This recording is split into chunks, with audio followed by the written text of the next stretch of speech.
আসসালামু আলাইকুম, সবাই কেমন আছেন? আশা করি সবাই ভালো আছেন। আজকে আপনাদের সাথে শেয়ার করব তেলের পিঠার রেসিপি। এখানে আমি চালের গুঁড়া, পানি, লবণ দিয়ে ব্যাটার তৈরি করে নিচ্ছি। দেখুন, ব্যাটারটা ঘন হওয়ার পর আমি একটু ঠান্ডা করে নিব। পরে এই যে এখানে চালের গুঁড়ি, ময়দা আর ওই ব্যাটারটা দিয়ে মেখে নিব।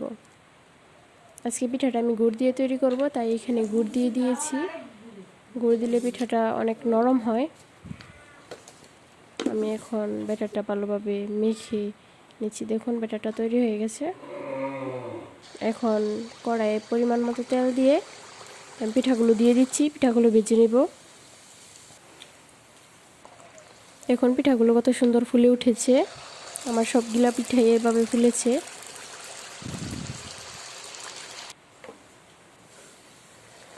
দেখুন, সবগুলা পিঠাই ফুলেছে। এই পিঠাগুলো অনেকক্ষণ যাবত নরম থাকে, নরম সফট হয়। আমি আপনাদের সাথে একটা পিঠা ভেঙে শেয়ার করতেছি।